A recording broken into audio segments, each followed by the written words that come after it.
Live from New Delhi, you're watching DD India News Hour, India's voice to the world. I'm Abhinav Bindra, coming up in the next hour. India's Finance Minister Nirmala Sitharaman to present her 7th consecutive union budget in the lower house of Parliament at 11 a.m. India time, that is 5:30 a.m. GMT on Tuesday. Union budget to lay a roadmap for a developed India by 2047. All eyes on the much anticipated tax relief.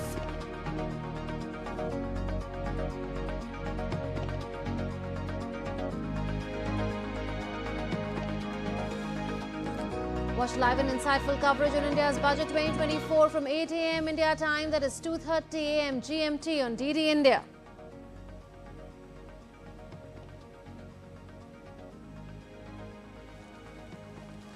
US Vice President Kamala Harris marches towards Democratic nomination, launches a campaign, says honored by Biden's endorsement and aims to defeat Trump.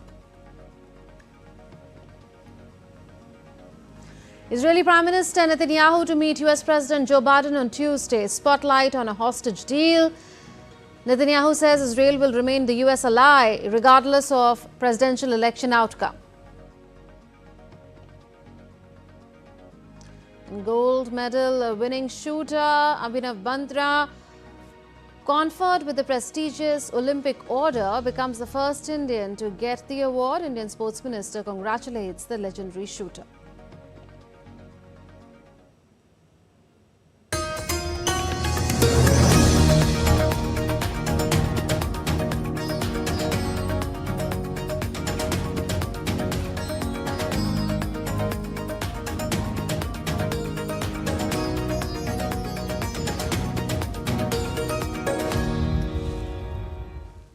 India's Finance Minister Nirmala Sitharaman is all set to present the first budget of the third consecutive NDA government under the leadership of Prime Minister Narendra Modi on Tuesday. The Union Budget 2024 will be the first major economic document of Modi 3.0 government, which is expected to lay the roadmap for transforming India into a Viksit Bharat or developed India by 2047. Finance Minister Nirmala Sitharaman will present the Union Budget 2024 in the lower house of Parliament at 11 a.m. India time. This will be a 7th consecutive Union Budget presentation. As Union Budget presentation approaches, the tweaks in income tax slabs is what everyone looks out for. So various sectors, including the health sector, are expecting a lot from this year's budget.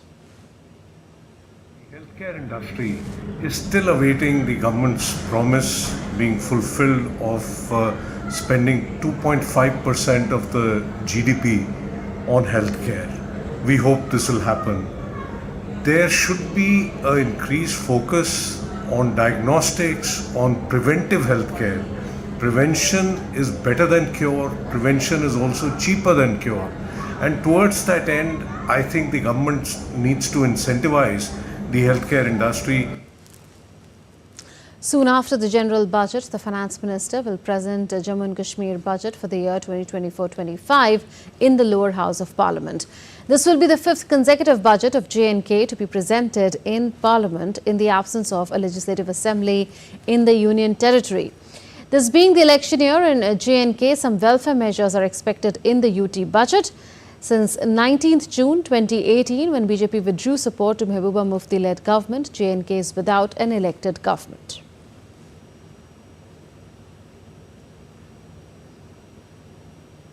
And various sectors of the Indian economy have a lot of expectations from the general budget. Preeti Kaur is joining us from New Delhi on the Indian Railways expectations. Preeti, given the trend line over the years, particularly since railway allocations became part of the general budget, what is the Indian Railways eyeing from the budget this time around? Good morning, Munmun, and good morning to all our viewers. Munmun, Railways has been an integral part of the budget, integral part of the economy. And when we talk of the contribution of the railways, then railways cover close to 68,000 kilometers, covering length and breadth of the country. This is, an apt point to mention how important railways is as part of the general budget. It was in 2016 2017 budget when it was merged with the general budget. However, when we talk of the expectations, when we talk of what could be in line for the railway sector, then this is the first budget of the new government.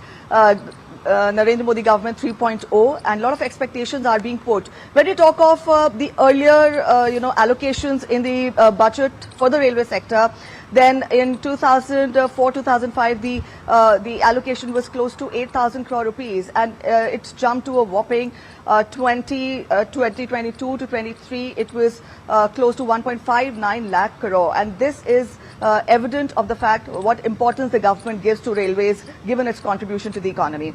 Added to that, in 2022-23, the budget was allotted was 2.4 lakh crore rupees, and the interim budget 2024. Just before the general elections, the budget allocated, the amount allocated for the railways was 2.5 lakh crore. So this time around, it is expected that the allocation could be somewhere from 2.9 lakh crores to 3 lakh crores. Now this is important because the government has eyed on increasing the capex. Now capex is laying down of more railway lines, including more Vande Bharat trains, including more bullet trains, and also this is for the convenience of the passengers. Added to that, when we talk of what is in line for the passengers, then the government's focus will be on increasing the number of Vande Bharat trains, increasing the number of Vande Bharat metros. Now these metro trains, Vande Bharat metro trains, connect cities within a distance of 150 kilometers.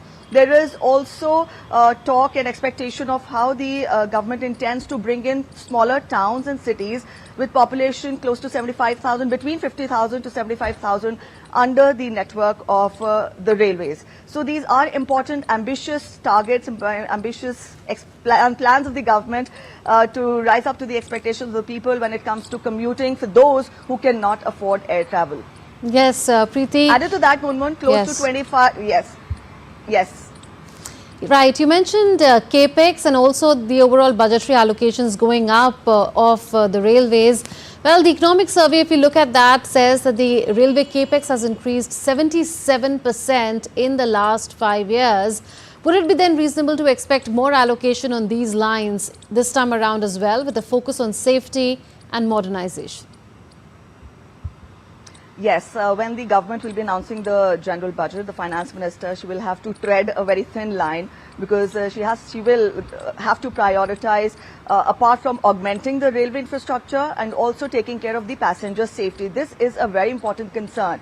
When we talk of passenger safety, then Munmun, from July 2021 to June 2023, 131 train accidents took place, and out of these 93 were derailments. The latest being on July 18th, the Gonda train accident, and last year also we saw the Balasore train accident that claimed a number of lives. So safety is a very important aspect for the railways to take care of when we talk of the convenience of the passengers. Added to that, there could be talk, there are expectations of increasing the Kavach allocation in the railways, because Kavach is the anti-collision technology which is there in some railway lines, but it is expected to be enhanced further. Close to 4,400 crores has been allotted, which is lesser as compared to the allotment given for capex by the government. So this is, I'll beg your pardon, it is around 1,500 crores that has been given to Kavach, which is comparatively less as compared to the capex that has been given by the allotted by the government in the railways. Added to that, also when we talk of the safety and the increase in the capex, then the government is eyeing more bullet trains, more Vande Bharat trains to increase the network of Vande Bharat trains, Vande Bharat bullet trains, as I told you. And also the government will be focusing for cheaper travel for the passengers. Non-AC Amrit Bharat trains are expected to be rolled out. Some of them are already running, and the government is intending to increase the number of trains for the convenience of the passengers, keeping in mind those passengers, to give them a pocket-friendly travel who cannot afford air travel. So put all this together, these will be the focus areas of the government when we talk of the railway budget to be announced today as part of the general budget. Munmun? Right, Preeti, also we can't skip the focus on logistics efficiency of this government, because it's been a key focus. Can we then expect that to reflect in the context of Indian Railways today? Yes, it is not just passengers, but logistics also contribute towards the income of the railways, and railways has of late in the last few years tried to increase the allocation to the freight and logistics. Having said that, there could be expectation of starting commodity-specific corridors. There is focus on direct freight corridors as well, that is the DFCs. But this time around, commodity by commodity specific corridors, I mean, say metal corridor, where the trains will ply only with the goods connected to metals, or energy-specific corridors. And also, this brings me to the point that this time around, the government's focus will also be on environment sustainability. So, a shift from diesel as a fuel to the trains will now is being eyed by the government, as it looks for more options, electricity-driven trains, and options and solutions which will bring in more environment sustainability for the trains. And we're talking of the logistics support given by the railways. Then this last-minute connectivity between the cities and towns for logistics is a very important aspect for the government. And so, commodity-specific corridors might be announced, might be allotted more funds this time around. Munmun. We'll leave it at that. Preeti Kaur reporting on railways expectations from the general budget to be presented by Finance Minister Nirmala Sitharaman today in the lower house of Parliament. Thanks for joining. India's Prime Minister Narendra Modi gave a statement to the media before the start of the budget session of Parliament in national capital New Delhi on Monday. Prime Minister Modi said that the union budget will set the direction for the journey of the next 5 years and lay the foundation for fulfilling the dream of a Viksit Bharat or developed India by 2047. हमें 5 साल का जो अवसर मिला है, आज का budget हमारे उन 5 साल के कार्य की दिशा भी तय करेगा, और ये बजट 2047 जब आजादी के 100 साल होंगे, तब विकसित भारत का जो हमारा सपना है, उस सपने को पूरा करने की मजबूत नींव वाला बजट लेकर के हम देश के सामने आएंगे. PM Modi also said that the country requires a positive outlook that will take it forward. हमारे सभी माननीय सांसद पूरी तैयारी के साथ चर्चा को समृद्ध करेंगे. कितने ही विरुद्ध विचार होंगे, विरुद्ध विचार बुरे नहीं होते हैं, नकारात्मक विचार बुरे होते हैं. जहां सोचने की सीमाएं समाप्त हो जाती है, देश को नकारात्मकता की जरूरत नहीं है. देश को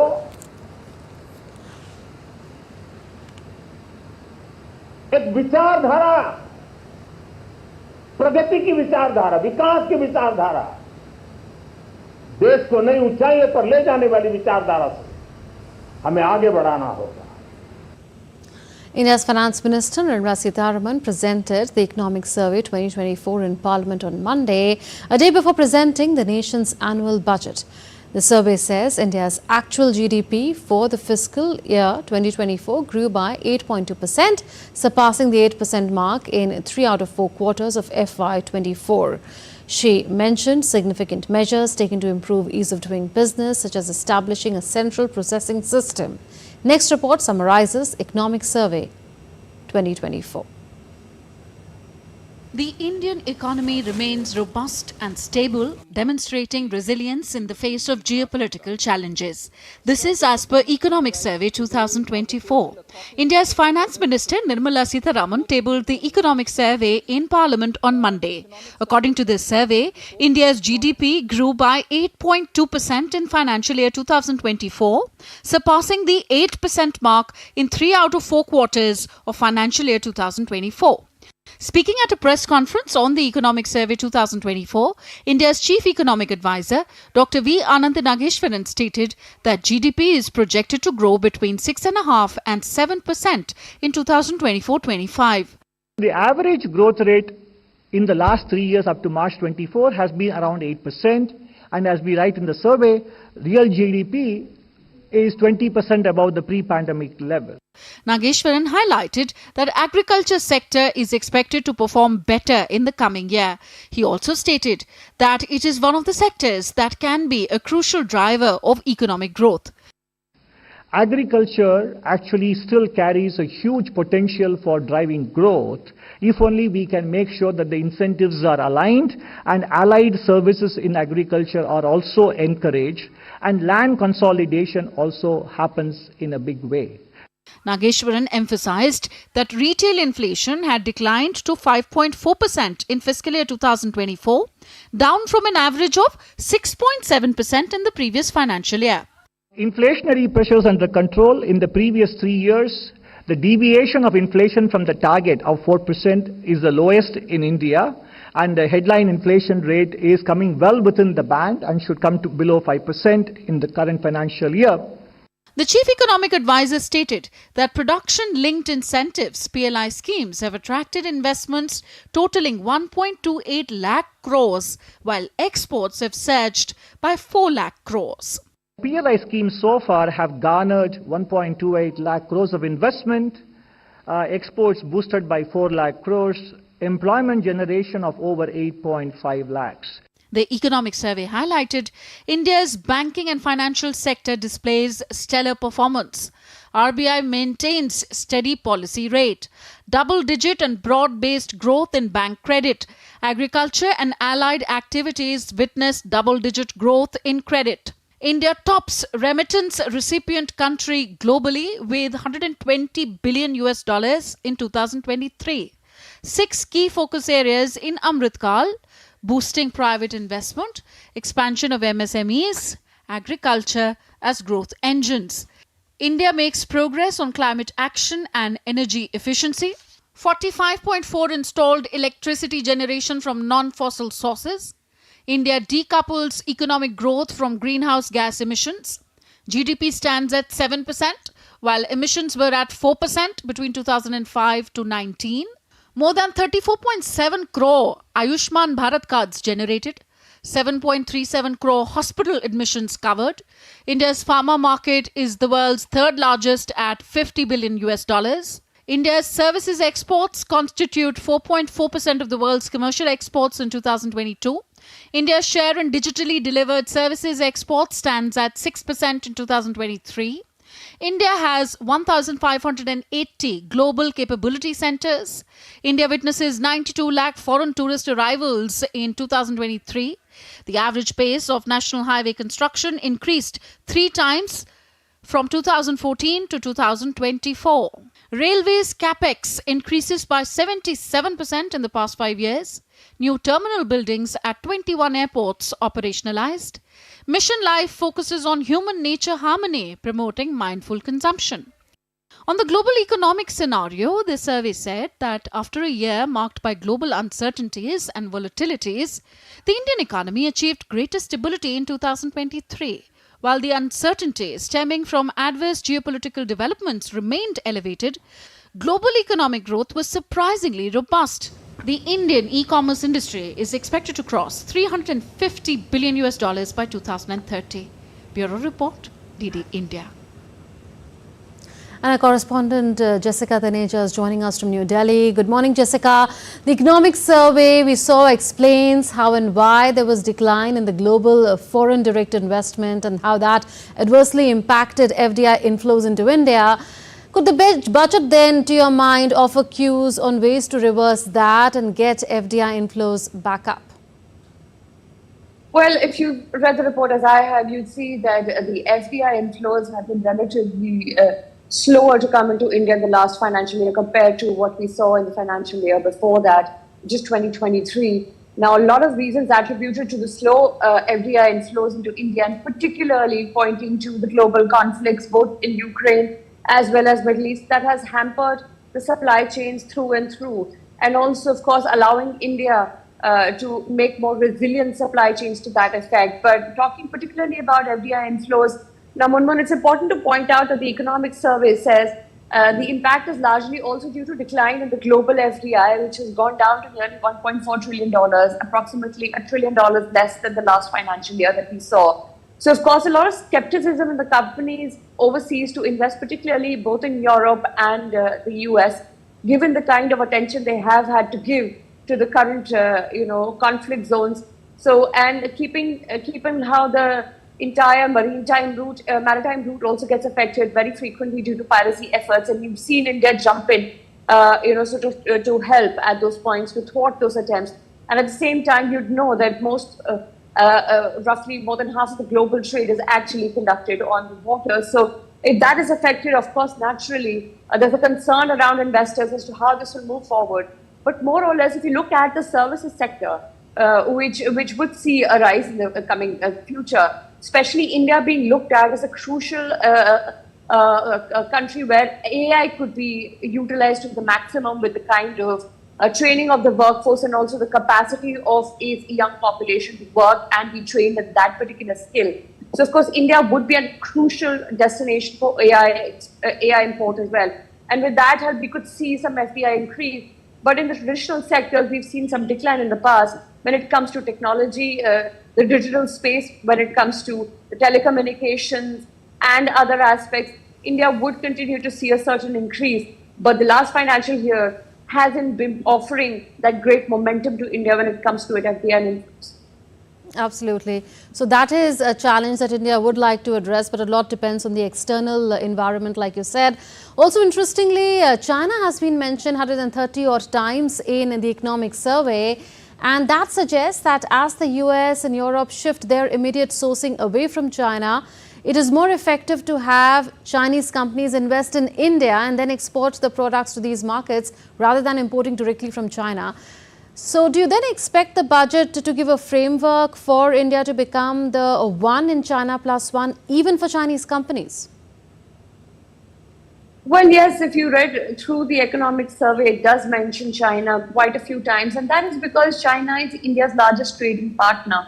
Despite the trade deficit, which is trying to be corrected. Now, if you look at India's electronic imports that have increased over the have increased over the years, India's dependency, particularly on toys being imported from China, has also declined massively from 2023, which was around 90 odd percent to now down to 46%, where India is trying to become a competitive player when it comes to the international toys market. That is one sector. Even with electronics, and if you see the manufacturing of iPhones in India, about $15 billion worth of iPhones were manufactured in India, and that's approximately 14% of the global production of iPhones, both in Telangana and in Tamil Nadu factories. So that has seen a massive increase in terms of what India is capable of and how it can less and less depend on China when it comes to imports, or at least, as the economic survey points out, to make the supply chains more resilient and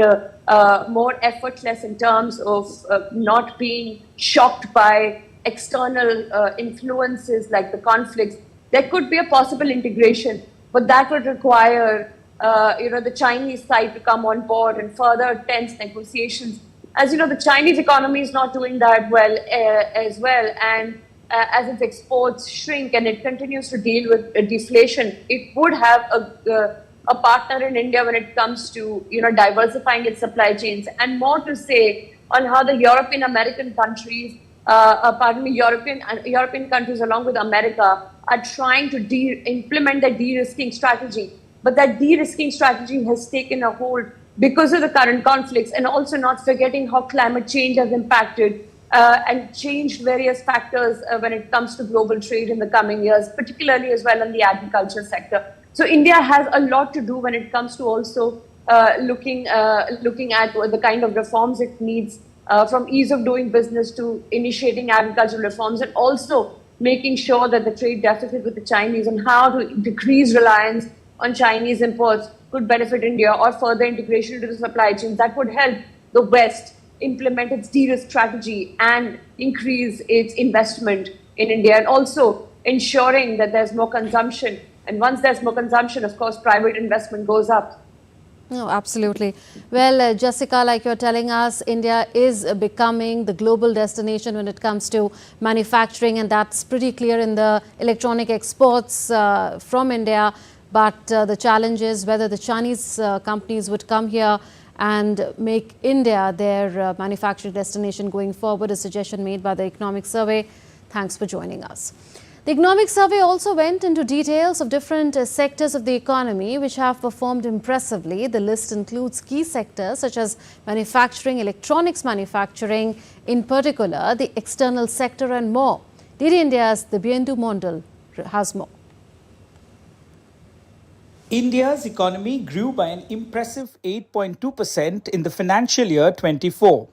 This growth was driven by a 9.5% rise in industrial production.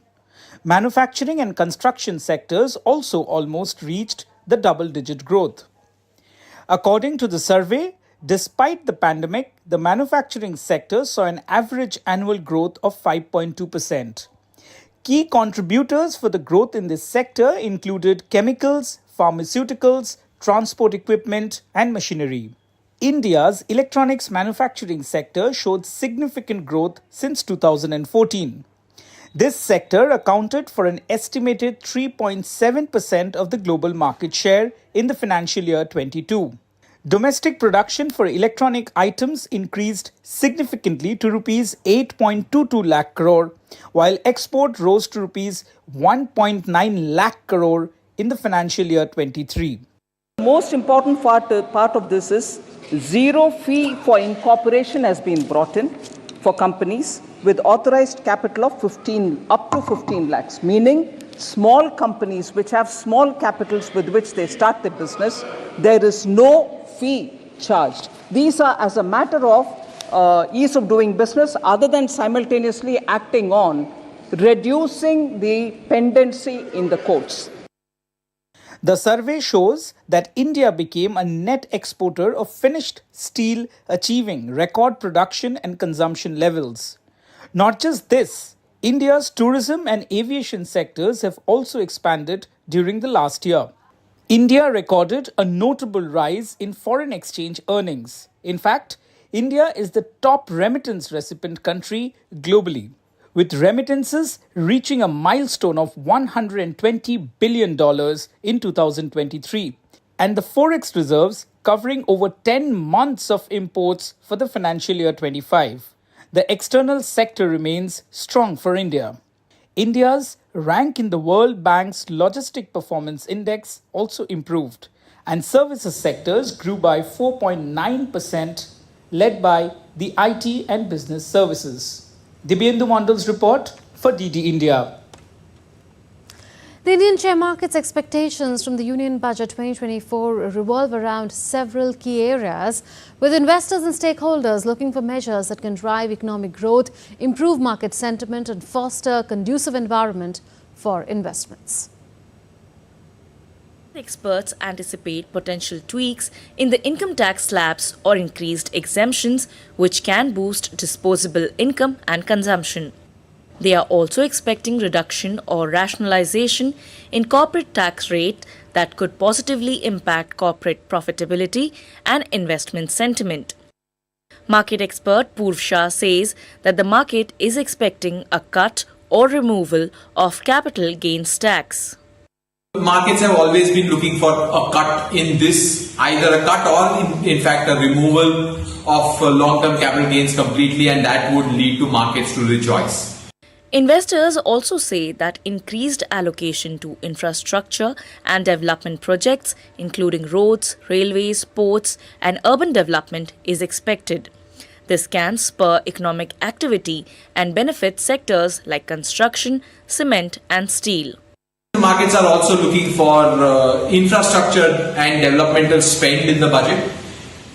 It's always been on the increasing side, and I think an increase in infrastructure and developmental spend will also, this year in the budget also would be there.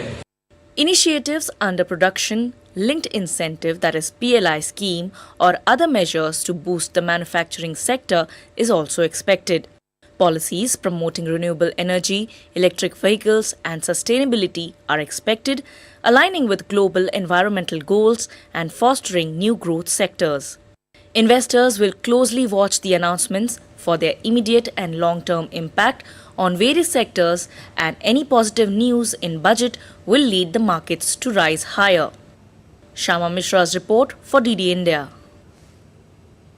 And joining us now is Shama Mishra from Mumbai, and she's joined by Hrishikesh Bagla, Deputy Chairman CII Western Region and Chairman and Managing Director of BG Lee-In Electricals Limited. Well, Shama, it's over to you. Well, Munmun, we understand that there are a lot of expectations and it is anticipated, and most likely it will be multifaceted with a thrust on keeping the balance between fiscal prudence, the growth, boosting the growth, and also a lot of investments in the sectors which is definitely related to the domestic industry. As you mentioned, we have Rishi Kumar Bagla with us. He's the Deputy Chairman of CII, and he also he's the Chairman and Managing Director of Bagla Group, which deals with electricals. Sir, my first question to you, what are your expectations? And when we are talking about electricals, about your company, what are your expectations from that particular sector? Thank you very much. I would like to say that CII has made many recommendations to the Honorable Finance Minister for the budget, and I will be speaking some of the recommendations that we have requested. But before I begin that, let me congratulate the government, the policymakers and the people of India for doing a 7.8% growth in the first quarter, whereas the whole world is grappling with a situation of negative positive growth situation. We are far ahead of the world. That's the first message, that we are doing very well. So we are obviously doing something which is very, very good. Talking about the fiscal prudence, we have been able to control our fiscal deficit, which is very, very good, and we hope that this will continue to keep reducing as we go forward in future. From a 5.9% to 5.4, we are expecting 5.4, which should be good, and that is what is one of the expectations, that we will be able to provide a very good fiscal control and fiscal prudence in the country. Now coming to some of the things that we would like to say about the asks.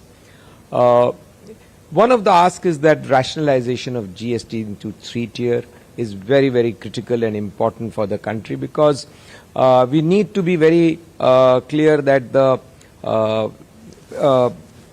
materials which are used by the common people should have the minimum GST.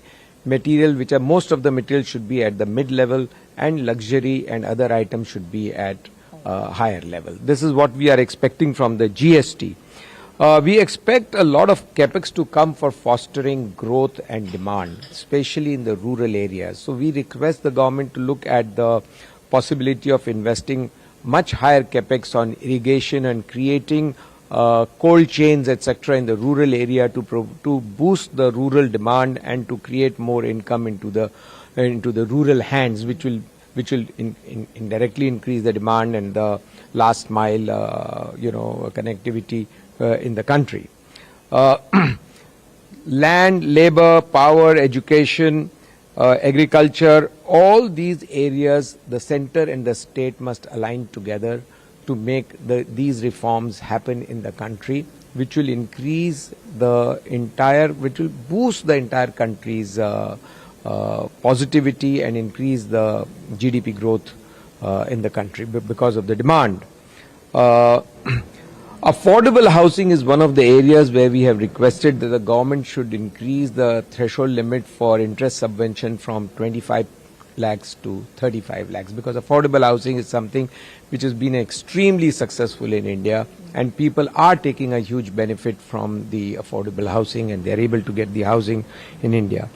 We also have recommended employment linked incentive, ELI, rather that there is a PLI. PLI has shown us a great growth in the PLI industries, and we request the government to create now employment-linked incentives and employment, especially with regard to tourism, hospitality, logistics, retail, films, entertainment, animation and gaming, some of the service sectors where employments are very large and the country needs employment, obviously. And this could be one of the, one of the very, very significant and important point for the country.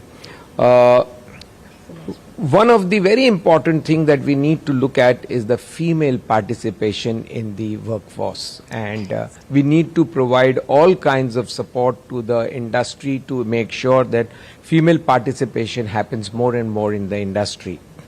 For this purpose, one of the major reasons why MSME is reserved about employing females in the workforce is because of the maternity leave.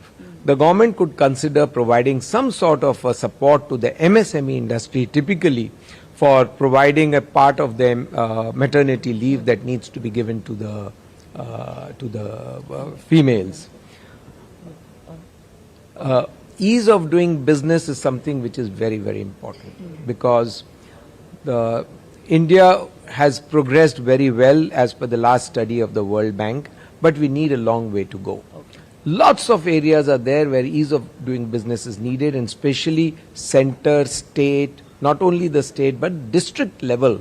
We must bring the ease of doing business, because the industries are at the district level. Yes. And only when the ease of doing business is understood very well at the district level, that's when India will change. All right. So we feel ease of doing business is very important. Okay. So yes, Munmun, now Rishi sir has already spoken about the overall holistic expectations, and rightly he said that there is a need of a greater coordination between the states and the central agencies, and also there is a need to connect the districts, because that's where the bigger companies are coming and putting in their companies, and that's where the employment generation will happen. So overall, this was more of from the industry perspective, and if you're talking about the common man's perspective, we all know it is about the exemption limits in the income tax slab, and also more investments in the R&D and employment opportunities, greater employment opportunities, more investments in the green and renewable energy sector, so that the EV that we are trying to bring in, the infrastructure that we are trying to bring in, is actually robust and the shift can be made more seamless. Over to you. We leave it at that. Shyama Mishra reporting from Mumbai. Time for us to take a breather on the news hour. We'll be back in just a bit.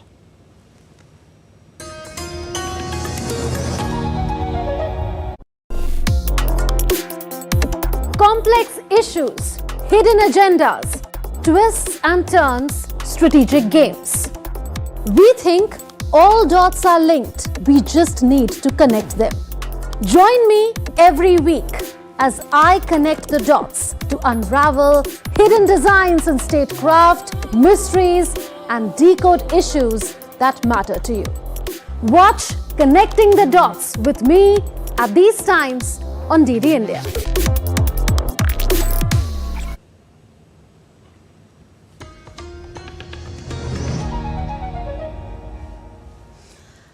Welcome back. You're watching DD India News Hour with me, Munmun Bhattacharya. Moving on to some other stories.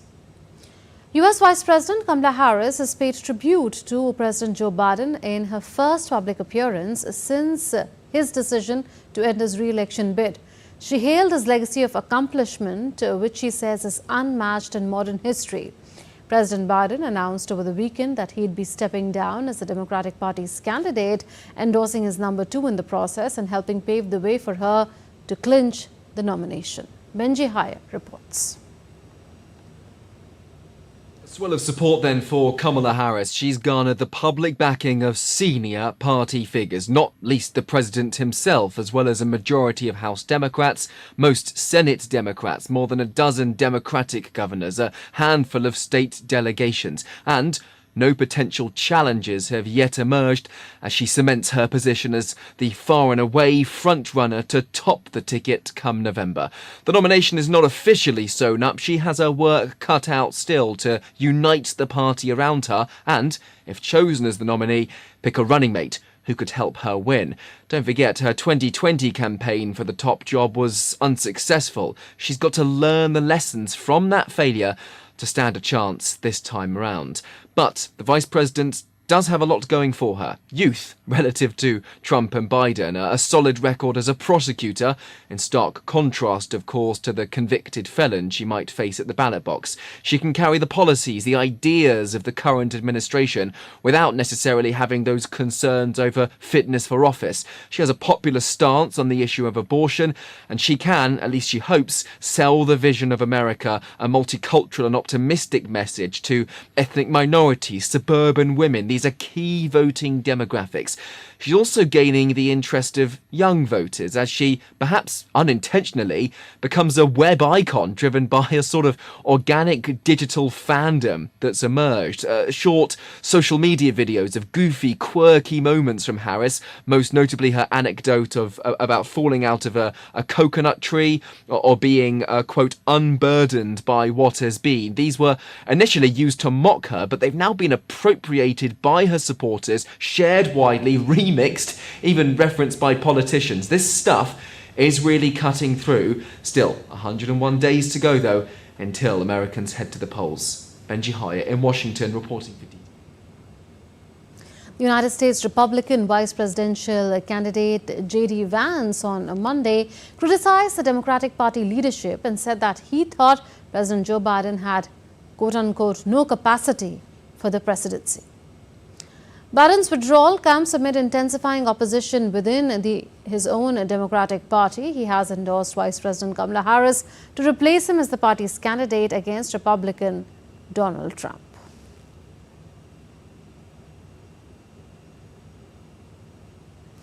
Typhoon Gaimi is expected to brush past the northern tip of Taiwan, and according to Central Weather Administration, Gaimi was upgraded to a typhoon on Monday afternoon and will be closest to the island on Wednesday and Thursday, bringing heavy rain. The Weather Administration says it could issue a land warning for Gaimi at the earliest.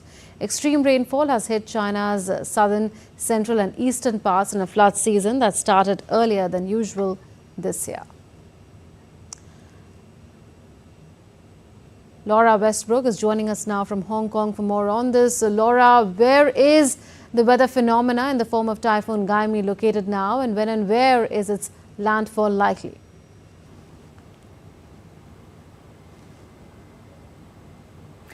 Yes, this was a tropical storm. It's now strengthened to Typhoon Gaimi. It was formed in the seas east of the Philippines, and it's barreling northwards towards Taiwan. In the Philippines, it's already brought heavy rain, and there have been also warnings of landslides, and it is gaining strength. According to forecasters in Taiwan, the maximum winds have reached 118 kilometers an hour, and gusts have reached 150 kilometers an hour. Now, it is expected to make landfall on the east and north of the island on Wednesday, and the impact of Gaimi is expected to be felt until at least Friday. They've already issued a sea warning, and that's to give ships plenty of time to take precautions. And forecasters have also said that the whole country should expect to experience heavy rain, strong winds. People who live on the coast, especially on the eastern part of the islands, they should stay away because there's going to be very high waves. But forecasters have also said that the course of Typhoon Gaimi is unpredictable, and they will be monitoring its course. It could go north, it could go south, but in any case, it is expected to hit Taiwan, we're thinking tomorrow.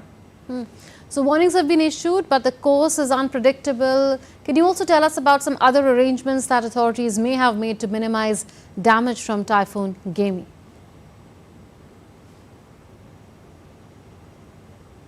Yeah, authorities have been swinging into gear. They've been making arrangements as Typhoon Gami is approaching. This includes suspending some train services. They've also suspended some ferry services.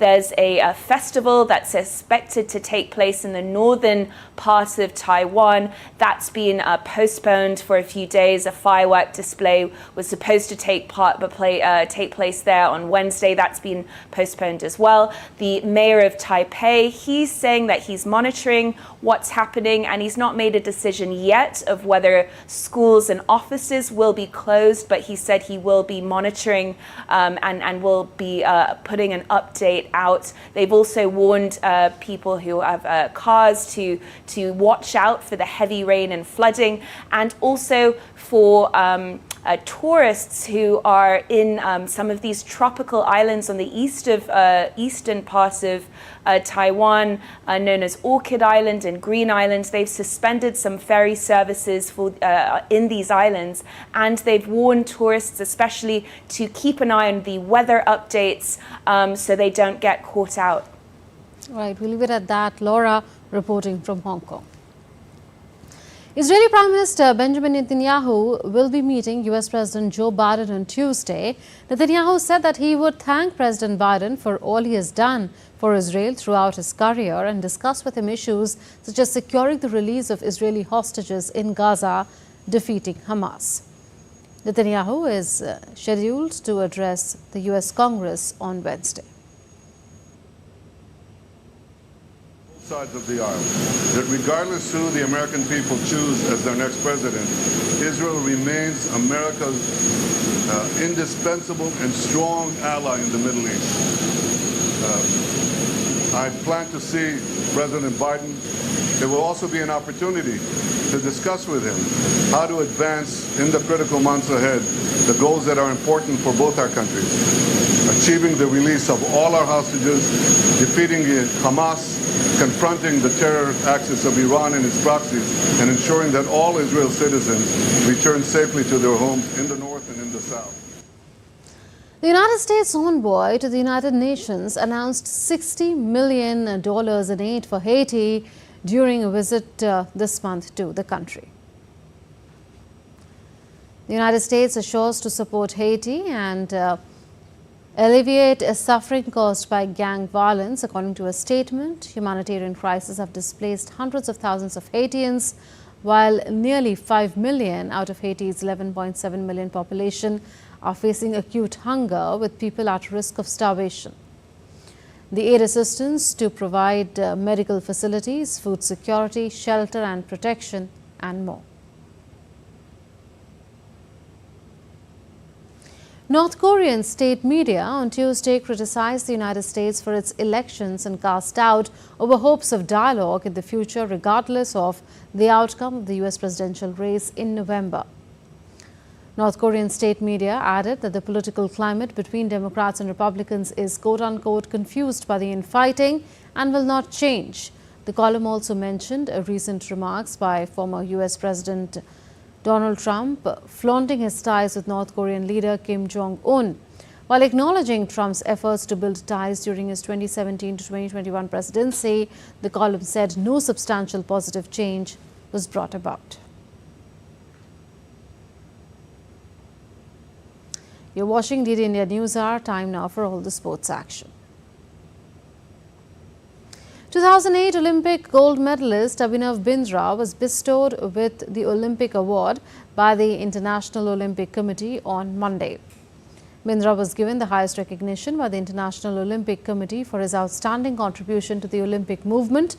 India's Sports Minister Mansukh Mandavia shared the news with Indians as he tweeted with joy about the achievement. Abhinav Bindra, the first ever individual to win gold medal in the Olympics, is known for his work in sports, which has helped Indian athletes have a better future. The 41-year-old has his own foundation through which he supports athletes. With just 3 days left before the opening ceremony, the Olympic torch made its way around the south of Paris. The Olympics in the French capital will see several firsts, with an opening ceremony on the barges along the river Seine instead of the traditional ceremony in an Olympic stadium. The Games will also incorporate the city's major landmarks, including the Eiffel Tower, into the competitions. It will also be the first Olympics to have gender parity with equal numbers of men and women participating. More than 10,500 athletes representing 206 national Olympic committees will compete at the 16-day multi-sports event, 100 years since the last time the French capital staged them, with more than 30,000 security officers on duty.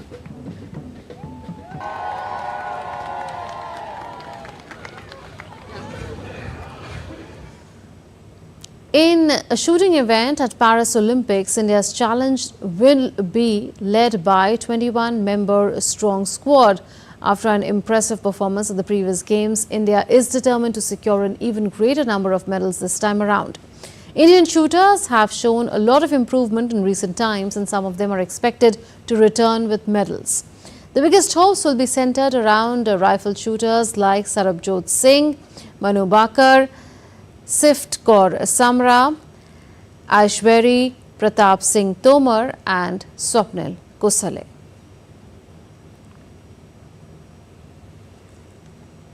India came up with its best ever performance at Tokyo Olympics 2020, clinching 7 medals in total, including 1 gold medal. And in this edition, India intends to enhance its medal tally to double-digit figure. The 21-member shooting squad can play a pivotal role if the country were to accomplish its target. It is the second Olympics for Manu Bhaker after Tokyo Games. Youth Olympics gold medalist, she is the only athlete who will participate in more than one individual event. Bhaker will also feature in the pistol mixed team event. She will compete in women's 10-meter air pistol and women's 25-meter pistol event. Along with Bhaker, rifle shooters Aishwarya Pratap Singh Tomar, Anjum Motkil and Evelyn Volavarin will also compete in their second Olympic Games. The rest of 11 rifle and pistol shooters will make their Olympic debut. The 3 women pistol team, including 19-year-old Esha Singh, she had won 4 medals at the Asian Games. The squad also includes Rhythm Sangwan along with Manu Bhaker. Sift Kaur Samra is also likely to bring laurels for the country. She had won an individual gold medal in 50-meter rifle 3 positions at the Asian Games last year with a world record in the final. The 10-meter air pistol Indian team includes Asian Games champion Sarabjot Singh and Arjun Singh Cheema. The shotgun team was announced after India secured 5 birds following qualifying period. Asian Games and Asian Championship silver medalist Anantjeet Singh Naruka will compete at men's skeet event. Maheshwari Chauhan and Raisa Dillon will display their skills in women's skeet competition. Prithviraj Tundiman will be India's sole challenger in men's trap event, while Rajeshwari Kumari and Shreyasi Singh will lead India's challenge in women's event. In addition, India will also field 5 mixed teams. It includes 2 each in rifle and pistol and 1 in shotgun. If Indian shooters are able to perform to their potential, it could be India's best performance at the Olympics so far. Sports Desk. That's all now in this edition of DD India News Hour, but do share your thoughts with us on the news of the day. For those on the go, you can get all the latest news and updates from India and across the world on the DD India mobile app. The app is available on both Android and iOS platforms. Scan the QR code on the screen to download now. And our special broadcast on Union Budget to be presented at 11 a.m. India time will start shortly. Stay tuned to DD India.